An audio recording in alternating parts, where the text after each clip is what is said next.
Everybody asking how we doing, say we good. Don't need no one to tell me how to live just like they would. It ain't their business, but they in it, I don't know why. Revolved around my life after I found another.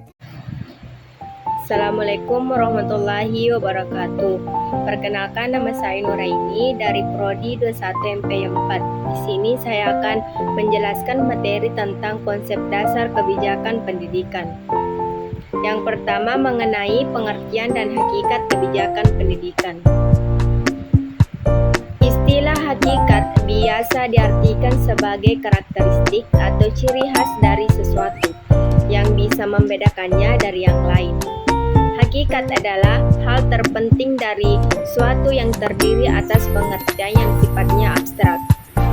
Hakikat pendidikan misalnya dengan demikian bisa dimaknai sebagai karakteristik atau ciri khas dari pendidikan yang sifatnya abstrak yang bisa membedakannya dengan yang bukan pendidikan. Yang bukan pendidikan ini bisa bermacam-macam wujudnya. Kebijakan pendidikan diartikan sebagai kumpulan hukum atau aturan yang mengatur pelaksanaan sistem pendidikan. Yang tercakup di dalamnya tujuan pendidikan dan bagaimana mencapai tujuan tersebut. Sebagaimana dikemukakan oleh Nugroho, kebijakan pendidikan merupakan kunci bagi keunggulan, bahkan eksistensi bagi negara-negara dalam persaingan global.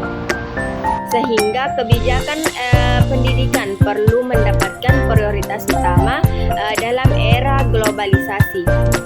Dengan demikian dapat disimpulkan, landasan kebijakan pendidikan merupakan konsep hukum yang mendasari ditetapkannya suatu aturan dalam bidang agar tercipta keselarasan antara kebutuhan dengan situasi dan kondisi dalam proses pendidikan. Selanjutnya yaitu latar belakang perlunya kebijakan pendidikan. Yang pertama, Perintah Undang-Undang Dasar 1945 dan atau undang-undang misalnya mengenai fungsi dan wewenang pemerintah dan pemerintah daerah dalam pendidikan. Dalam pasal 10 Undang-Undang Nomor 20 Tahun 2023 tentang Sistem Pendidikan Nasional dijelaskan pemerintah dan pemerintah daerah berhak mengarahkan, membimbing, membantu dan mengawasi penyelenggaraan pendidikan sesuai dengan peraturan perundang-undang yang berlaku. Yang kedua, prinsip dan sifat pendidikan yang adil dan merata. Dalam pasal 4 Undang-Undang Nomor 20 Tahun 2003 tentang Sistem Pendidikan Nasional dijelaskan bahwa pendidikan diselenggarakan dengan memperhatikan prinsip-prinsip tertentu. Seperti yang pertama, pendidikan diselenggarakan secara demokratis dan berkeadilan secara tidak diskriminatif, dengan menjunjung tinggi hak asasi manusia, nilai keagamaan, nilai kultural, dan kemajuan bangsa.